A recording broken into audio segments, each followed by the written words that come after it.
आप लोग लगातार श्रवण कर रहे हैं वीतराग श्रवण भगवान महावीर की अमृतमय वाणी। श्री भगवती सूत्र के कुछ सूत्रों की चर्चा आपके समक्ष चल रही है और इसमें ज़्यादा सूत्र नहीं है क्योंकि भगवती सूत्र का स्वरूप थोड़ा अलग प्रकार का है।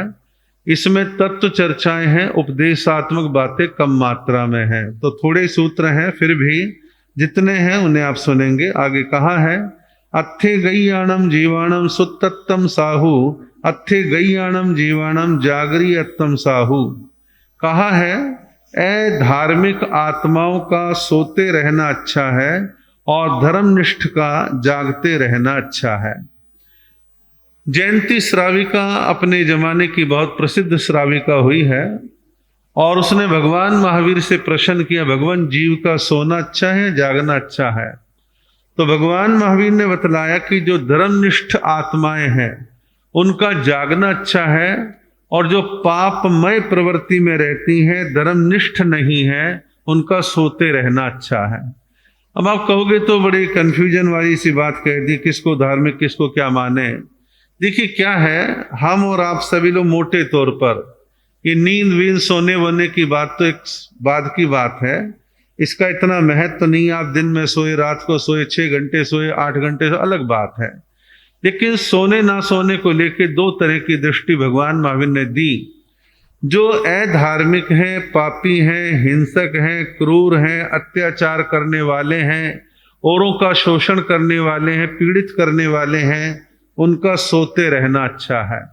और जो धार्मिक हैं, दया करुणावान हैं, संवेदनशील हैं, औरों की हेल्प करने वाले हैं, उनका जागना अच्छा है।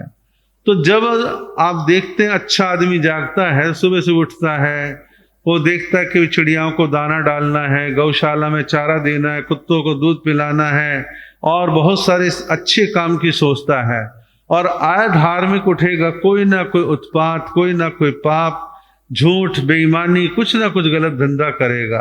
तो इसलिए अच्छे लोगों का जागना अच्छा है, बुरे लोगों का सोना अच्छा है। अगले सूत्र में कहा, अत्थे गय्याणम जीवाणम बलियत्तम साहू, अत्थे गय्याणम जीवाणम दुब्बलियत्तम साहू। कहा है कि धर्मनिष्ठ आत्माओं का बलवान होना अच्छा है, धर्मनिष्ठ आत्माओं का बलवान होना अच्छा है, और धर्म से हीन आत्माओं का दुर्बल कमजोर होना अच्छा है। आप कहेंगे क्या विचित्र बात है। एक व्यक्ति धार्मिक है, बलवान है, ताकतवर है। ताकत का मतलब यह पहलवानी से नहीं है, ताकत का मतलब है स्वस्थ शरीर है, अच्छा बलिष्ठ शरीर है। तो उस व्यक्ति का जो कहा है कि उस व्यक्ति का जो होना, बल होना अच्छा है, वो अपनी ताकत के द्वारा सेवा कर सकता है, पुरुषार्थ कर सकता है, खेती करेगा, फैक्ट्रियों में काम करेगा, घर के काम करेगा, क्योंकि वो बलवान है। और बलवान व्यक्ति अच्छे अच्छे काम कर लेगा। और पापी व्यक्ति, अधार्मिक व्यक्ति बलवान है तो गुंडा मावाली बनेगा, लोगों को तंग करेगा, परेशान करेगा, पीड़ित करेगा, अनेक तरह के गलत काम करेगा। तो धर्मनिष्ठ आत्माओं का बलवान होना अच्छा है, और जो धर्म से हीन है ऐसी आत्माओं का दुर्बल होना अच्छा है। फिर यह सबल दुर्बल के दो रूप है, एक तो शारीरिक दृष्टि से कमजोर होना या मजबूत होना, और एक आर्थिक रूप से।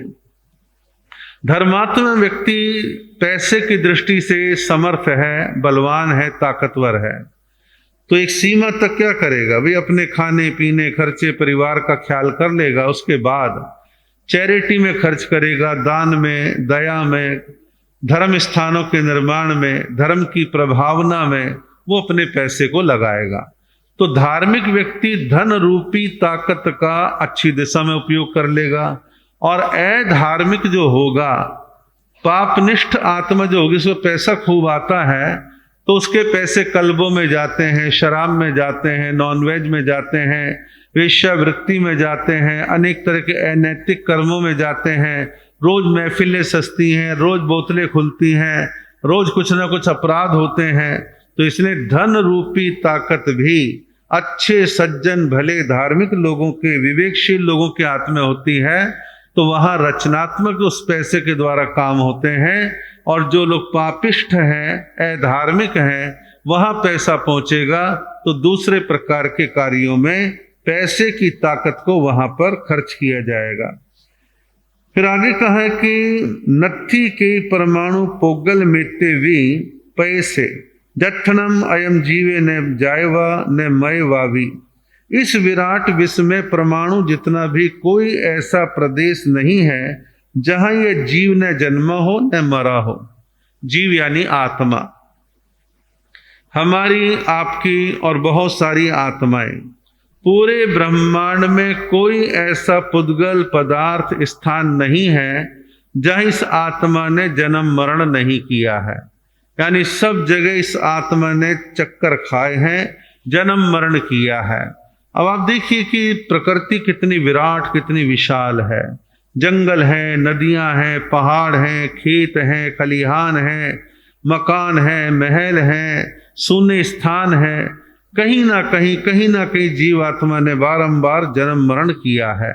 और ये अनंतकालीन जन्म मरण में जीव आत्मा कहीं ऐसा स्थान अछूता नहीं है जहां हमने जन्म ना लिया हो। हमने यानी इस जीव आत्मा ने।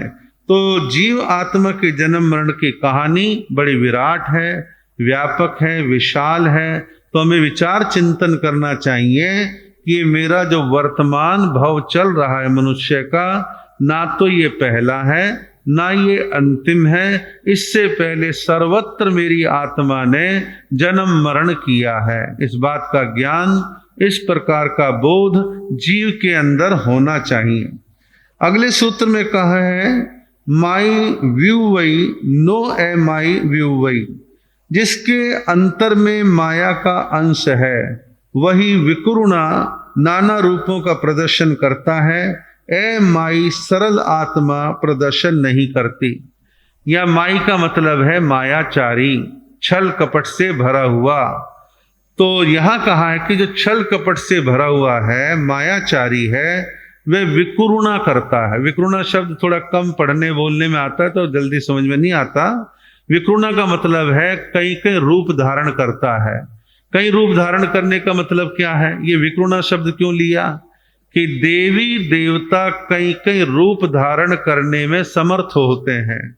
रूप बदल लिया, तीर्थंकर के समवसरण में आए, रूप बदल बदल के नाटक कर रहे हैं, नृत्य कर रहे हैं, प्रदर्शन कर रहे हैं अपनी कला का, ऐसा वो लोग करते हैं। लेकिन यह बात मनुष्यों की चल रही है। एक व्यक्ति मायाचार छल कपट से भरा है तो उसका व्यवहार अलग अलग स्थानों पर अलग अलग प्रकार से दिखाई देता है। जनता के बीच में कुछ और है, कमरे के अंदर कुछ और है, उन वाले अपने खास लोगों के बीच कुछ और है, पीछे वाले अनजान लोगों के सामने कुछ और है। इस घर से गोचरी इस ढंग से नखरे मार के लेनी है, वहां तो जो डालोगे सो ले लेंगे। इस तरह का जो मायाचार है ये मायावी व्यक्ति करता है। वो विकुरुणा करता है, बार बार अपने स्वरूप को बदलता है। अब एक शब्द अब आजकल थोड़ा शहरों में कम हो गया, पहले मनोरंजन के साधन थे, दूसरे रूप में थे। गली मोहल्लों में, गांवों में अचानक कोई बहरूपिया प्रकट हो जाता था। और बहरूपिया क्या होता है? कभी पुलिस वाले का वेश धर लिया, कभी हलवाई का बन गया, कभी कोई साधु का वेश धारण कर लिया, कभी सेठ जी का धर लिया। लोगों को हंसा रहे हैं, खिला रहे हैं और रूप बदल बदल के ठग रहे, मनोरंजन कर रहे हैं। तो वो विकुरुणा यानी कि मायाचार का प्रदर्शन कई रूपों में, कई तरीके से कई लोग किया करते हैं। लेकिन जो सरल आत्मा होती है वो दिखावा प्रदर्शन कुछ नहीं करती। जैसे अंदर वैसे बाहर, जैसे यहाँ वैसे वहाँ, कोई अल छल मायाचार बिल्कुल भी वो नहीं करते। तो इस प्रकार छल कपट मायाचार से रहित होके सरल जीवन जीने का अभ्यास प्रयास जीवन के अंदर करना चाहिए।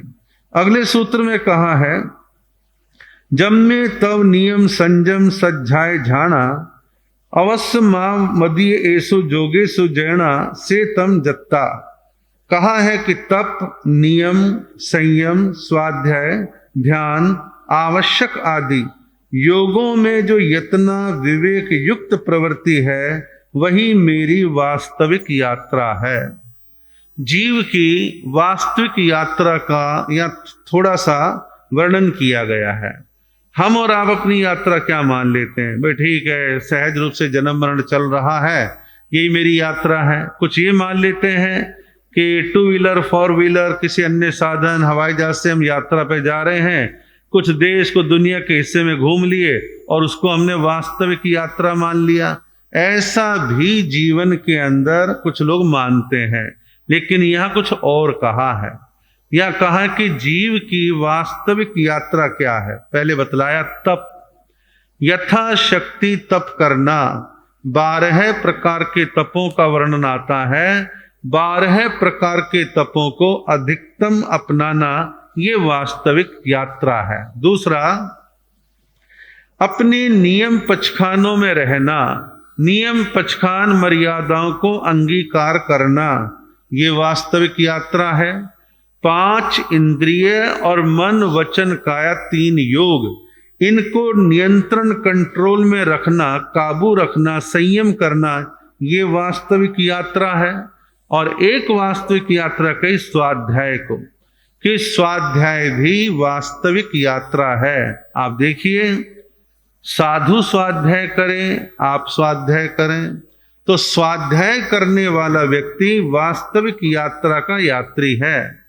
अब देखिए साधुचर्य में कितना बतलाया। प्राचीन काल के अनुसार उत्तराधन के अंदर वर्णन आता है कि पहले पहर में स्वाध्याय करे, फिर दिन के आखिरी पहर में स्वाध्याय करे, 3-3 6 घंटे हो गए। फिर रात्रि के पहले पहर में स्वाध्याय करे, चौथे पहर में स्वाध्याय करे, फिर रात्रि के 6 घंटे स्वाध्याय के और हो गए। 12 घंटे का स्वाध्याय बतलाया शास्त्रकारों ने। और मैं कहता हूं आज की बदली हुई शैली में 12 घंटे मान लो कोई नहीं करता, तो कम से 6 घंटे 7 घंटे तो स्वाध्याय करे, अध्ययन स्वाध्याय चिंतन कुछ तो करे। अब जितना ज्यादा स्वाध्याय करेंगे उतना ज्यादा ज्ञान आएगा। और ज्ञान का मतलब ये नहीं कि हमको पंडित ज्ञानी बन के किसी पर वो करेंगे, प्रभाव डालेंगे। ज्ञान का मतलब है अपने आप का मार्गदर्शन। अपना मार्गदर्शन मैं कर लूं और समय मिले, सुविधा हो तो मैं औरों का भी मार्गदर्शन कर दूं। अब आप लोग बैठे, हम प्रवचन दे रहे हैं, मान लो कोई प्रवचन सुनने वाला नहीं, तो हम क्या अकेले बोलेंगे? नहीं बोलेंगे। लेकिन वो ज्ञान कहीं खो गया क्या? नहीं, वो ज्ञान हमारे काम तो आ ही रहा है। कोई दिन में आया, चर्चा करी, प्रश्न किया, कुछ पूछा, हमने बतलाया, तो वो ज्ञान उपयोग में आ रहा है। तो ज्ञान की आराधना यानी स्वाध्याय करना, ये वास्तविक यात्रा है। फिर कहा ध्यान। ज्ञान के बाद ध्यान का नंबर आता है मेडिटेशन। ध्यान करें, अंतर प्रवेश करने की कोशिश करें। बाहर तो हम घूम ही रहे हैं, बाहर की दुनिया का ख्याल पाल ही रहे हैं कि समाज में ये हो रहा है, देश में ये हो रहा है, वहां ये हो रहा है, ऐसा हो रहा है, वैसा हो रहा है। ये सब तो चल रहा है, चलेगा। लेकिन अंदर की यात्रा करना ही जो है ध्यान है, कि अपनी आत्मा का चिंतन करना, मौन बैठ जाना, आते जाते श्वास को देखना और अपने अंदर उतरने का प्रयास करना, ये ध्यान है। फिर का आवश्यक। आवश्यक का मतलब है षड आवश्यक, प्रतिक्रमण का करना। वो आवश्यक कार्य है जो प्रतिदिन करना चाहिए। अब प्रतिक्रमण की जहां तक बात है, साधु तो कंपलसरी डेली करे, लेकिन श्रावक लोग भी डेली कर ले तो बहुत अच्छी बात है। डेली ना हो पाए तो 15 दिन में पक्षी के पक्षी प्रतिक्रमण करे, 15 दिन में ना हो तो चौमासी प्रतिक्रमण करे, चौमासी ना हो तो चातुर्मासी प्रतिक्रमण करे, और फिर संवत्सरी का प्रतिक्रमण कंपलसरी करे। तो प्रतिक्रमण को आवश्यक कार्यों में गिना गया है। तो कहा कि आवश्यक आदि योगों में जो यत्न विवेक युक्त प्रवृत्ति करते हैं, कि इन सारे कामों में भी यत्न और विवेक बना रहे, जो ऐसी प्रवृत्ति करते हैं, वही मेरी वास्तविक यात्रा है, वही मेरे साधु जीवन की वास्तविक यात्रा है। साधु जीवन की भी है और श्रावक श्राविका जो अच्छे जागरूक हैं, उनकी भी ऐसी ही वास्तविक यात्रा होती है। भगवती सूत्र में जो कवि उपाध्याय अमर मुनि जी महाराज ने इनका कलेक्शन किया है, उसमें इतने सूत्र हैं, ज्यादा सूत्र उन्होंने नहीं लिए, लेकिन आगे अन्य ग्रंथों में सूत्र ज्यादा हैं। अब जैसे मैं आपके सामने नया सूत्र प्रारंभ कर रहा हूं, नाम है प्रश्न व्याकरण सूत्र। प्रश्न व्याकरण सूत्र।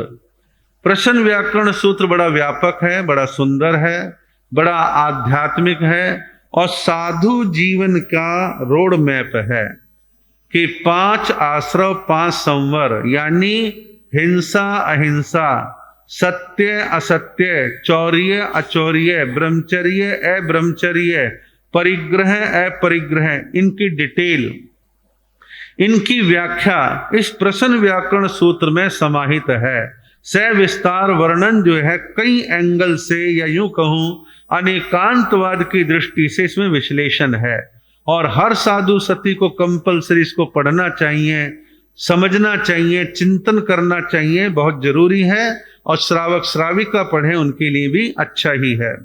तो प्रश्न व्याकरण सूत्र में पहले एक सूत्र में कहा है अट्ठा हणंती अनट्ठा हणंती, कहा है कुछ लोग प्रयोजन से हिंसा करते हैं, कुछ लोग बिना प्रयोजन के भी हिंसा करते हैं। प्रयोजन कहते हैं उद्देश्य। आपने एक उद्देश्य बना रखा है किसी भी चीज का कि भाई हम तो गृहस्थी हैं, हमें तो पेड़ पौधे लगाने भी और काटने भी हैं, फसल भी उगानी है और हमें तो फल फ्रूट साग सब्जी दालें वगैरह अनाज सब चाहिए। तो व्यक्ति वो हिंसा तो कर रहा है वनस्पति की, लेकिन उद्देश्य है। उद्देश्य क्या है? मेरा, मेरे परिवार का, औरों का पेट भरे, उनका जीवन चले, वो जीवित रहे, इसलिए मैं हिंसा कर रहा हूं। आप गृहस्थी हैं, कच्चा पानी आप लोग लेते हैं, कहीं से भी लाते हैं, साधुओं को फ्रासुक पानी की व्यवस्था करते हैं, तो उसके पीछे उद्देश्य क्या है? हम प्यास की वजह से मर ना जाए, जीवन जीना है, इसलिए हम पानी पी रहे हैं। पानी में जीव तो बतलाए हैं, लेकिन फ्रासुक करने की प्रक्रियाएं हमारे यहाँ पे अलग प्रकार की हैं। लेकिन आम श्रावक के लिए भी क्या है? फिल्टर का पानी पियो, छान करके पानी पियो, यत्ना विवेक का प्रयोग करो। और भी कई तरह की हिंसाएं हो सकती हैं। जैसे उदाहरण के तौर पर आपके मन में किसी को मारने की भावना नहीं है, लेकिन एक भावना जरूर है, मैं अपने घर में माँ बहन बेटी परिवार भाई वगैरह माता पिता इनके साथ रहता हूं। कोई हिंसक आतताई व्यक्ति आपके घर पर हमला करने आया, आपको लूटने के लिए आया और आपके घर की महिलाओं को डिस्टर्ब करने के लिए या उनके साथ बद व्यवहार करने के लिए आया, तो आपने हथियार उठाया। किसके लिए? आत्मरक्षा के लिए। तो आत्मरक्षा के लिए उद्देश्य पूर्ण तरीके से आप अपनी रक्षा कर रहे हैं। उस दौरान किसी को चोट फेट या मृत्यु भी हो जाए तो ये औद्देशिक हिंसा है कि हाँ इसमें एक उद्देश्य है। कुछ लोग निष्प्रयोजन बेमतलब बिना किसी उद्देश्य के हिंसा करते रहते हैं। अब मान लीजिए आप गार्डन में घूमने गए, आपको कुछ नहीं करना, गार्डन में घूमना है तो जो ट्रैक बना घूमिए आप, लेकिन चलते चलते 4 पत्ते तोड़ लिए, 2 फूल तोड़ लिए, किसी को कुचल दिया, किसी को मार दिया और अपने वैसे हिंसा करते जा रहे हैं। कुत्ता बिल्ली गाय सामने, उनको डंडा मार दिया। तो बेमतलब की हिंसा करने वाले लोग भी बहुत मिल जाएंगे। तो यहाँ कहा है कुछ लोग प्रयोजन से हिंसा करते हैं, कुछ लोग निष्प्रयोजन बेमतलब बिना उद्देश्य के हिंसा करते हैं।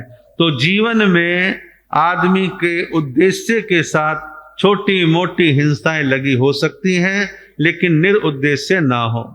अभी बहुत सारे देशों में युद्ध चल रहा है और उनका उद्देश्य और निरुद्देश्य समझ में नहीं आता, किस वजह से लड़ रहे हैं। और बहुत सारे उनके राजनीतिक कारण तो हो सकते हैं, सीमा संबंध हो सकते हैं, लेकिन व्यापक हिंसा चल रही है, इसमें कोई दो राय नहीं है। आगे कहा है कुद्दा हणंती लुद्धा हणंती मुद्दा हणंती।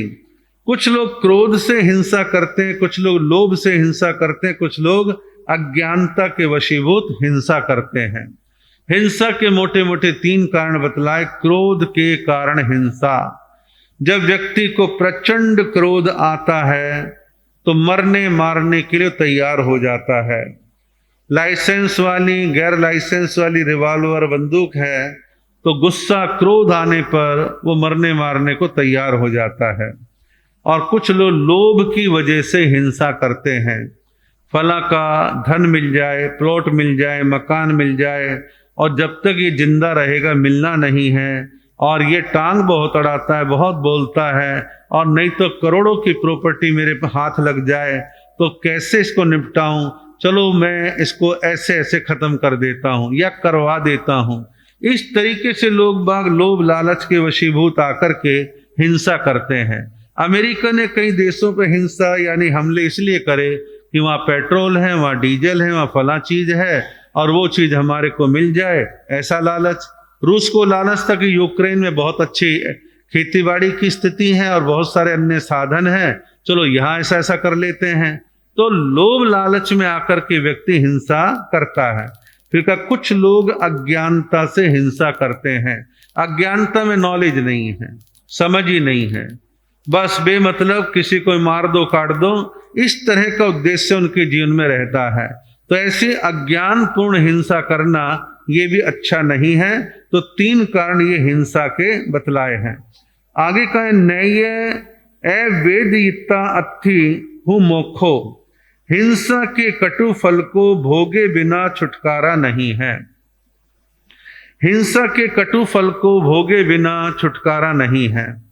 देखिए, कोई भी व्यक्ति है हिंसा करता है, हिंसा करके मन में सोचे इसका कोई फल नहीं है, ऐसा नहीं है।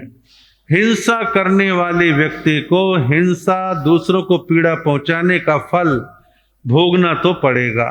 तो हिंसा का फल कई रूपों में सामने आता है। धन हानि हो जाती है, जन हानि होती है, लोग मरते हैं, संपत्ति स्वाहा होती है। और मैं तो देखता हूं कि लोगों में ना जाने धार्मिक जुनून कैसा है, छोटी छोटी बातों पर लड़ लेते हैं, भिड़ लेते हैं, सबसे पहले मकान दुकानों को स्वाहा करते हैं और लोगों को मार डालते हैं, हिंसा कर देते हैं, लोग घायल हो जाते हैं। और ज्यादातर चपेट में आने वाले वो लोग हैं जो निरपराधी हैं, बस कहीं जा रहे थे आ रहे थे चपेट में आ गए। महिला बच्चे ज्यादा शिकार होते हैं। तो हिंसा जो है ये काफी दुष्परिणाम देती है, इसका फल भोगना पड़ता है। बहुत सारे ऐसे युद्धों में कोई अनाथ हो रहा है, कोई विधवाएं हो रही हैं, कोई कुछ हो रहा है, भय बढ़ता है, भाईचारा समाप्त होता है और कर्म बंधन तो होगा ही होगा। और कर्म बंधन होगा तो कर्म का फल यानी परिणाम वो भी भोगना ही पड़ेगा। इसलिए हिंसा किसी भी दृष्टि से उचित नहीं है। अगले सूत्र में कहा है, पाणवहो चंडो रुद्धो खुद्दो अनारियो निगंधो निसंसा महाभयो प्राणवध। प्राणवध यानी हिंसा। प्राणवध हिंसा चंड है, रौद्र है, क्षुद्र है, अनार्य है, करुणा रहित है, क्रूर है और महाभयंकर है। हिंसा कभी किसी को सौम्य नहीं लगती, प्रिय नहीं लगती। खास तौर पर अपने ऊपर हिंसा हो रही तो किसको प्रिय लगती है। दूसरों पर हो रही फिर भी कुछ लोग खुश हो जाते हैं, लेकिन वो अच्छा नहीं है। कहा है प्राणवध हिंसा चंड। चंड यानी जैसे किसी के भाव बिगड़ जाते हैं, चेहरा बिगड़ जाता है और दांत भींच करके मारता है तो चंड है, रौद्र है। आंखें फैल गई, चेहरे पर जो सलवटें पड़ रही हैं, मुट्ठी कस के बांध रखी है, वो चंड है, रौद्र है। खूंखार रूप ले लेता है, मरने मारने को तैयार हो जाता है। और क्षुद्र है, क्षुद्र यानी छोटापन दिखा रहा व्यक्ति। अनार्य है, आर्य नहीं है, अनार्य है। आर्य कहते हैं संस्कारवान को, अनार्य कहते हैं संस्कारहीन को। अनार्य है, करुणा रहित है। जहां करुणा होगी वहां हिंसा नहीं होगी, जहां हिंसा वहां करुणा नहीं होगी। तो करुणा से रहित है और क्रूर है, महाभयंकर है। देखिए, फोटोग्राफ्स में कुछ चीजें देखना अलग चीज है। आप कहीं 2-4 लाशें बिछ गई हों, वहां आप जाएं, प्रत्यक्ष अपनी आंखों से देखें, कई दिनों तक आपको बेचैनी रहेगी, नींद नहीं आएगी, बार बार वो दृश्य घूमता रहेगा। क्यों? क्योंकि आप दया करुणा से भरे हुए हैं। क्रूर लोग जो होते हैं वो लोग हिंसा करने में उनको कोई संकोच नहीं होता, उनके लिए कोई भयंकर नहीं है, लेकिन दयावान करुणावान लोगों के लिए वो भयंकर है। तो ऐसी भयंकर हिंसा से बचने की बात भगवान महावीर कह रहे हैं। हिंसा करनी नहीं, करवानी नहीं, अनुमोदन करना नहीं। आजकल हिंसा की अनुमोदना व्हाट्सएप सोशल मीडिया पर बहुमात्रा में लोग बात करते हैं, और वो लोग भी करते हैं जो अहिंसा धर्म को मानते हैं। और इन बातों को लेके कई प्रकार के तर्क वितर्क हो सकते हैं, लेकिन भगवान के जो वचन हैं हमें उस मार्ग पर बढ़ना चाहिए। आगे कहा है, अलिय वर्णम अयस्करम वेरकरम मण किलेश वियरणम, कहा कि असत्य वचन बोलने से बदनामी होती है। असत्य वचन बोलने से बदनामी होती है, परस्पर वैर बढ़ता है और मन संक्लेश को प्राप्त करता है। पहले कहा झूठ बोलने का परिणाम, कि झूठ बोलने वाले व्यक्ति की बदनामी होती है। हालांकि लोग कहें हमारा कोई बदनामी नहीं होती, आजकल झूठे ज्यादा आगे चल रहे हैं, बेशक चलने दीजिए, लेकिन झूठ बोलना अच्छा नहीं है। तो जो लोग झूठ बोलते हैं, जब उनकी झूठ की पोल खुलती है तो उनकी बदनामी बहुत होती है, लोग उन पर भरोसा करना बंद कर देते हैं। फिर कहा परस्पर वैर बढ़ता है। झूठा व्यक्ति जो होता है, जब उसके बारे में लोगों को मालूम पड़ता है तो लोगों में गुस्सा आता है, उसके प्रति वैर की भावना पैदा हो जाती है। झूठा आदमी है, बेकार आदमी है। फिर कहा मन संक्लेश को प्राप्त करता है। अब मान लो किसी व्यक्ति ने झूठ का एक ताना बाना बुन दिया, अब बुन भी दिया, कुछ कर भी डाला, तो बार बार उसे भय सताता रहता है, मन में क्लेश आता रहता है। पोल खुल गई तो, मालूम पड़ गया तो, कैसे छुपाऊं, किसी को पता नहीं चलना चाहिए, ये बता देगा तो कैसे करना है, फिर तो इसी को मार डालो क्योंकि मेरी पोल खोल देगा, ऐसी ऐसी बातें। अब आप देखिए, जो रेप करने वाले लोग होते हैं उनमें सभ्यता नाम की चीज तो है ही नहीं। अब एक मासूम बच्ची का रेप करा, फिर मार क्यों डालते हैं? ये पहचान लेगी, सबूत दे देगी, बयान दे देगी, और ना रहेगा बांस ना बजेगी बांसुरी, से मार ही डालो। ऐसे ऐसे लोग भी हैं। तो कहने का मतलब है कि झूठ बोलना कुल मिला के अच्छा नहीं है, और एक झूठ को छुपाने के लिए लोग बाग कई प्रकार की झूठ का सेवन करते हैं। और आगे अन्य सूत्रों की चर्चा आगे करेंगे, आप लोग आएंगे, सुनेंगे, लाभ की प्राप्ति करेंगे।